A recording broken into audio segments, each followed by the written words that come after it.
welcome to another awesome episode of PrizeCast. I'm Kris Holland here from the Prize Foundation. Today, joining me on the PrizeCast is amazing MOLLY HIERS. She is a local mixologist, local comedian, just an all-around great person, and she's going to teach us how to make some super cool mocktails today. So for all of you who like to follow along with the PrizeCast, for the first time ever, I'm going to encourage you to drink with us at lunch because everything today is non-alcoholic, and that's super cool. Before we get started, I have some sponsors I need to thank. I want to thank the Remington Hotel and Suites, the Music Prize Garage, Freddie Phillips, Elizabeth and Alex Kennedy, the City of Ruston, Yoakum Toyota, the Schlosser family, Louisiana Entertainment, Caddo Management, Karen and Cassidy Phillips, and Sandy and Jeffrey Kallenberg. Thank you all so much for sponsoring us here to keep doing the amazing work we're doing at the Prize. If you follow along today and make any of these special drinks or make up your own cool mocktails, we encourage you to share them on social media with us with hashtag Viva La Mocktail. We'll pull some of our favorites and highlight you on our social media pages. With that, let's turn it over to Molly. Hey, Molly, what's up? Hey, Kris, how are you doing? I'm doing awesome. Thank you so much for being part of the PrizeCast today. Tell us just a little bit about yourself. Well, yeah, and thank you for having me. So, I am a local comedian. That's how a lot of people in Shreveport know me, but I've also been serving and bartending for the better part of 9 years now. So a lot of people know me through that. I've worked at a lot of local places. I currently work at Fat Calf Brasserie. And as a lot of y'all might know, we have a little section of mocktails on our drink menu. Yes. And we've been kind of watching that grow with popularity. So I'm excited to be doing this today. Cool. So there's some things that I have always wondered about, like tell me a little bit about what made you get into mocktails. I mean, I know a lot of people get into cocktails, but why are you, what's your deal with the mocktail? Tell us about it. Well, I'm a little bit of an outlier in that I'm a bartender and server who doesn't drink, which isn't as common because I'm working with alcohol. So I think that's a little strange to people, but I enjoy what I do. I have fun and I'd like to think I'm pretty good at it. So that's my thing, but I know how frustrating it is to be a non-drinker and go places where your friends are enjoying happy hour or karaoke night. And everyone's got these super cool drinks with like flowers and garnishes and fizz, and your options are water or club soda or iced tea if it's a restaurant. And I didn't think that was super fair. So working at Fat Calf a few months back before everything shut down, obviously, my chef's wife was pregnant, which congratulations, Amanda, on your new baby if you're watching. But she was pregnant and couldn't have a drink and asked me to make her something fun and fruity without alcohol. So I started shaking together a bunch of apple cider and elderberry syrup and lime juice, trying to make something. And that kind of birthed my first mocktail, which is called the Perfect Punch. Perfect Punch. That sounds amazing. That's my favorite one to make at Fat Calf, but we've got our other two bartenders, Anthony and Brandon, made their own too, and we have one made for Holly Roca on our menu. And shout out to Holly. But I was actually in Disney World recently with a big group of friends, and we went to a restaurant called the Edison that had a whole section of their menu dedicated to craft mocktails. And I thought that was a lot of fun because I got to be around my friends who were taking shots and getting cool drinks. And I also had super cool drinks with flowers and fizz coming out of them. And I don't know, it made me feel a little more like there was something there for me too. I've got a lot of stuff spread out on this table. I don't know if y'all can see exactly how much stuff that I've got, but I feel like it might be more than I need. Molly, if I was going to set up a bar to make mocktails for myself at home, what would you recommend? Like, what would be the best things for me to keep and have? And then, like, how do you determine what goes with what to make it taste good? Well, that's really fun. A lot of ingredients can be just kind of mixed and matched and they'll all taste good together, but there's certain rules that, like, if you just remember them, you'll know what to get. Like, any fruit and any herb is probably going to work, but you're going to have your favorites. Like, I love strawberry basil. Personally, we're not doing that today, but that's just a personal favorite. But to set up a good mocktail, you just really have to follow the 3 B's, and you've got a formula that's at least going to make you something that's okay. or pretty good. So your first B is going to be your bubbles. You want to have something fizzy on hand. Regular club soda, unflavored Topo Chico is totally fine. That gives you a fun base, or that gives you a simple base that you can create anything out of. I really like flavored seltzer waters because they're always kind of essence. They're not flavored, so they just give you kind of a nice background without defining the drink as much. So like I have hibiscus flavored LaCroix and cucumber mint sparkling water that I'm going to play with today. But you might have some other bubbles on your end, and we can still make something kind of similar following that formula. Cool. So what I have is I have the unflavored club soda that you said would be good. And I've got 3 kinds of like a sparkling water. I have a watermelon, I have a key lime, and I have a pineapple. Okay. So what do I add to those to make them good? So that's bubbles. What else? Your next B is going to be brightness, because you want some sort of acidity in your drink to brighten it up. Like you want that when you're cooking, you want that in cocktailing, you want that in mocktails too. Just a little bit of lemon or lime, not to create its own flavor, but to wake up whatever you're drinking. And fresh lemon and lime is always good. Always recommend that. If you wanted to make your bubbles Sprite, and then it has, it's going to be a syrupy, sweet kind of acidity, but you'll have it. My personal favorite thing to always have on hand is Rose's sweetened lime juice. I just love it because a little bit goes a long way, and it stays good forever. So you're getting a lot of bang for your buck. Like this has been in my fridge probably a year, and I use it all the time. And I can pour just this in an unflavored Topo Chico, and I feel like I have something to unwind with, but it wakes up anything you want to make. And the sweetness kind of cuts down the bite of the lime at the same time. So I always recommend having this, but any kind of brightness or acid will do. Cool. I've got some lemon juice, so it looks like I'm still doing great here. I feel honestly very proud of myself. I'm proud of you, Kris. Thank you. Thank you. And now, what's my third B? I've got bubbles. I've got brightness. What else? Now, if you only have the first 2 Bs, you still have an okay drink. You do. But the third B is for your buds, taste buds. So that's where you want the body of the drink to come in, and the B probably could have stood for body, but we're going to stick with buds because I think it sounds cute. I like it.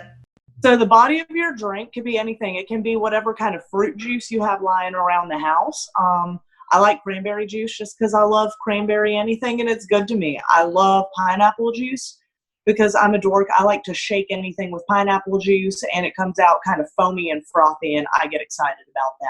Well, over here, I have some cranberry juice, the Molly approval. I've also got this really cool watermelon cucumber juice that I got while I was down in Baton Rouge visiting my mom at Trader Joe's. City Councilwoman Lavette Fuller, if you see this, please remember how much I want a Trader Joe's. How much?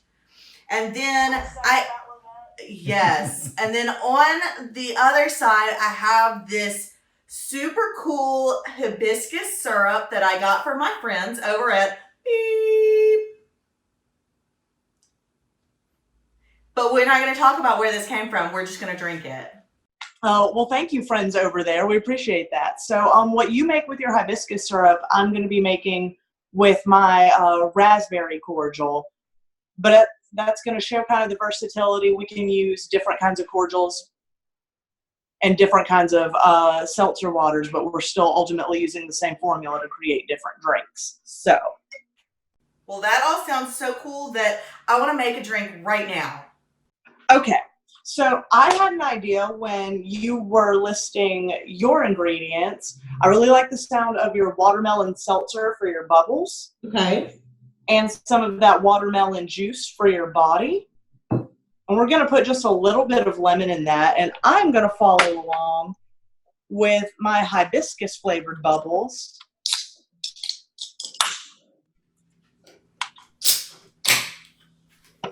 Perfect. So how much of this do I want to put in my glass? Okay, so you're going to want to start with your body always. Okay. I'm going to use a little bit of this raspberry cordial. You're going to want a smaller amount of that. If you're thinking like a 6 or 8 ounce regular drink, you want like 2 ounces of it to be your juice. Okay. With a cordial, those can get a little thicker, so I'm going to use closer to 1 ounce, but again, I'm eyeballing here. If I were a real professional, I'd be putting ice in the glass, but we don't mess with ice a lot at my house, so I just didn't have that. Okay, well, I'm going to put some ice in mine because I have a big bowl right here. I'm just going to use my hands, and so no one judge me, but I'm the only one drinking this, and I just washed my hands, so it's fine.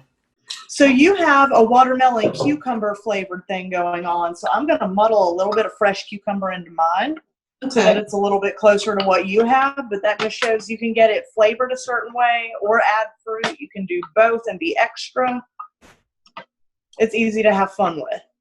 So, and if you have a little bit of lemon juice that you'd like to add to that, I would do, if you could imagine what a quarter of a teaspoon would be like.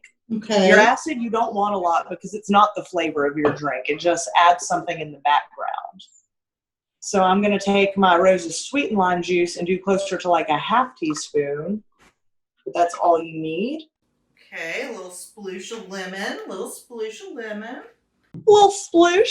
Now, I'm throwing a lot of numbers out here. I was saying for a 6 to 8 ounce drink, you want maybe 2 ounces of whatever your body is. So let's say that's going to be, make it easier, do 1 part body and 2 to 3 parts bubbles, depending on how thick and sweet versus light and bubbly you like it to be. Okay. And you can taste as you go because it's easier to add bubbles than to take away. And whenever it's the color and sweetness that you like, you have a mocktail. And have fun and garnish it if you like.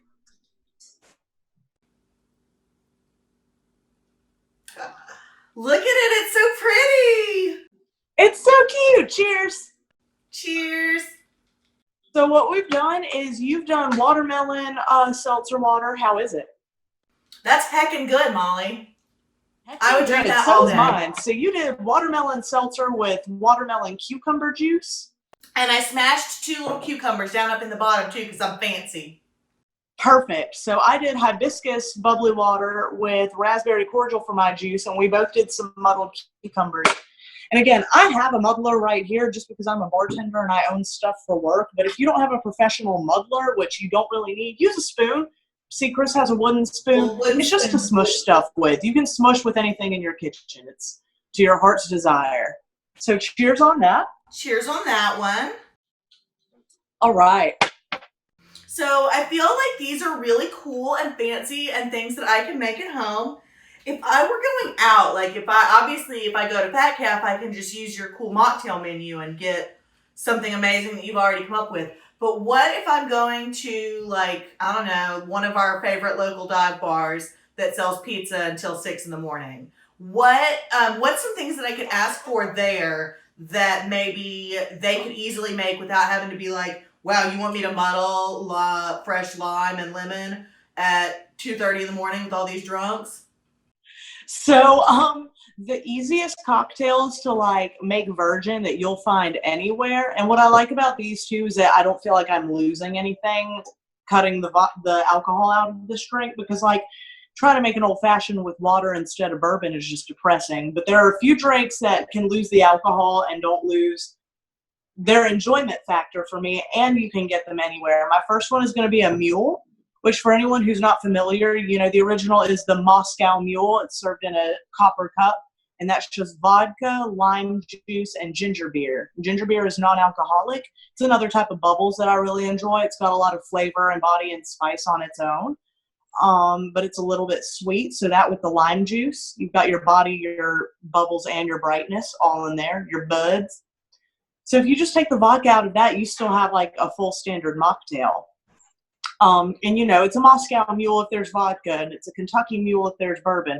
Just get a Mule. Just get lime juice and ginger beer in a cup. And always make sure that wherever you are has non-alcoholic ginger beer. Most places do, but it exists with alcohol in it, and some places carry that. So just double check. So yeah, I love Mules, and you can add herbs to those. Another herb I like in cocktails a lot is cilantro, if you like a spicy drink. Which is unusual to some people, but I love to like muddle just a little bit of fresh jalapeno into a Mule and add some cilantro to it, and you have kind of a spicy Mexican take on a Mule. No booze needed. I think it's a lot of fun. and the ginger's good for your tummy. My next one is Bloody Marys. I am so super passionate about Bloody Marys. I like them stanky drankies, so I make mine as stanky as I can. I'm a huge advocate for buying Zing Zang brand Bloody Mary mix. I love Zing Zang, and I doctor it up. You can add Worcestershire. I prefer to add A1 steak sauce. It gives a little more thickness and body. Ooh. I'm telling you, a little bit of A1. You can add pickles. You can do cheese cubes. I like to add horseradish and Tabasco to mine, cracked pepper on top. Bloody Marys are kind of a fun playground because it's like one of the only areas where you get to step into savory drinks. And I know it's not for everybody, but I love them. And they make a lot of flavored Bloody Mary mixes. I've bought pickle Bloody Mary mix before, and I rimmed the glass with Lowry's garlic salt. There's no other way. Lowry's garlic salt, Bloody Mary, pickle Bloody Mary mix with a splash of pickle juice and a little bit of water to thin it out. Mm-hmm. And then I lined the glass all the way around with thin cucumber slices to snack on at the end. So that's a really good virgin cocktail. I've also found Sriracha Bloody Mary mix at Target. And I mixed in just a splash of vegetable broth, a splash of low sodium soy sauce, and a little bit of extra sriracha on its own. And I had an Asian Bloody Mary. I like to garnish that with bean sprouts. And if you're familiar with the Trader Joe's everything but the bagel seasoning or seen anything like it. Yes. It's just sesame seeds, garlic, and salt. And that actually makes a really good rim on an Asian style Bloody Mary. Ooh. So that's fun. There's ribeye flavored Bloody Mary mix, which is actually vegetarian. I could drink that when I wasn't eating meat. So I really enjoyed that. And now that I do eat meat, can I tell you something really gross that I like to do? Please. The ribeye Bloody Mary mix is really good with a Slim Jim as the garnish, especially the Tabasco flavored Slim Jims. Molly, you're taking things way up to the next level here on the Prize Cast. Bloody Marys are so fun to play with, and you don't need any booze. And you can rim the glass with anything. Kosher salt and cracked pepper if you like texture. I love Lowry's garlic salt. I love to rim it with Tony Chachere's or Old Bay. You can't go wrong. I have a lot of fun with Bloody Marys, and you can garnish them with anything: lemon juice, lime juice, olive, green beans, juice from any of those, steak sauce. Yes, Slim Jims, chicken wings. Like, this is America. You can put anything in a Bloody Mary. And my third drink that I like to make at home that doesn't lose any value without the alcohol and that you can find at any restaurant or bar anywhere usually is a mojito. As long as a place has fresh mint, they're going to be able to make you a mojito. Instead of rum and club soda, you'll probably get Sprite or club soda with a little simple syrup, which is just sugar water. Mm-hmm. And it's really easy to replicate at home. You just made a cucumber mojito without even knowing it. So, and you can shake it up if you want to get some more of the oils out of the mint without muddling it and destroying the flavor. Shaking the mint up really helps with that. So, yeah, mules, mojitos, and Marys. So now we've got 3 Bs and 3 Ms. Those are 3 drinks that don't lose any value without alcohol, and you can get them at any restaurant or bar just about. That's super awesome. Molly, is there anything else you want to share with us this afternoon? Do you have any other drinks you want to make for us? Do you want to tell us anything? Any more advice? Well, absolutely. So I'm going to make one last little fun drink while I think of whatever advice I have to give you people. And it's something, I want to mix a few different things together because that's the fun of mocktails. If you know that fruit and acid go well together, then you can mix any fruit and any acid and make it a drink and add whatever bubbles you like. But there are some that are going to taste the best together, just like we did cucumber, mint, and a little acid together. So here's one that's fun to me because you get to go a few different directions with it. I love this Me and the Bees lemonade that I get from Whole Foods. I just love the story about the little girl who started it. I love that it helps the bees. Don't we all want to help the bees? Right? Yeah, we got to do our part. This is what we can do. We can make mocktails for the bees. Make mocktails for the bees. Go booze-free for the bees, guys. That's right. Booze-free for the bees. That's me. So we're going to go the heaviest on the mint lemonade. You can do this with any kind of lemonade. I'm going to make it a raspberry lemonade by adding just a splash of my raspberry cordial here. So we've got raspberry lemonade that I might throw just a few pieces of cucumber into. I'm going to spoon here. I'm going to Whoop. Mash them all in. It's okay if they get a little torn up because then you just taste it more in the drink. And the thing with a lot of lemonades and syrupy drinks is they just get too thick for me. So even if it's one that tastes okay on its own, if it's just a little too thick, I like bubbles to lighten it up. So why not try a little cucumber mint if it's already a mint raspberry lemonade with some cucumber in it? Yeah, that sounds good. And whether it's because you are sober or because you're driving that night or you're pregnant or you just have work the next day but you still want to hang out, there's no shame in getting a virgin drink anywhere that you are at. My friends do shots all the time and I order Sprite in a shot glass. So find a good mocktail that works for you, whether it's a blueberry mule that some restaurant makes for you without vodka, or if you have a little club soda and pineapple juice, something named after you at your local bar, whatever it is. Just order it and enjoy it, and especially make it at home, because what's better than a mocktail in the bathtub? Literally probably nothing. Except maybe if the cat hangs out, it doesn't get in the tub with me, but just like hangs out in the bathroom with me. That's ideal. Exactly. And that's exactly what I'm going to do with this afterward, because this actually came out amazing. And again, This cucumber lime is the Good and Gather brand from Target. They have all the best flavors of sparkling waters if you're looking for those, because they make a lot of good ones for background flavors. Which one are you drinking, Kris? I have my first drink, the watermelon with the watermelon sparkling water. I topped it off with a little of my hibiscus syrup and some squished up cucumber and lemon. So let's do a cheers. Cheers. Cheers. And on 3, we'll say Viva la Prize. All 1, right. 2, 3. Viva la Prize! And Molly, thank you so much for being with us today here on the Prizecast. Remember, if you make your own drinks, post the recipe and a photo to social media with the hashtag Viva la Mocktail, and we'll share some of our favorites on the Food Prize Facebook page. Tune in again next week for more amazing Prizecast content. Until that time, I'm Kris Holland, she's Molly Hiers, and we say Viva la Prize. Thanks for coming, guys. Viva la Prize. Thank you, Kris. Thank you, Molly.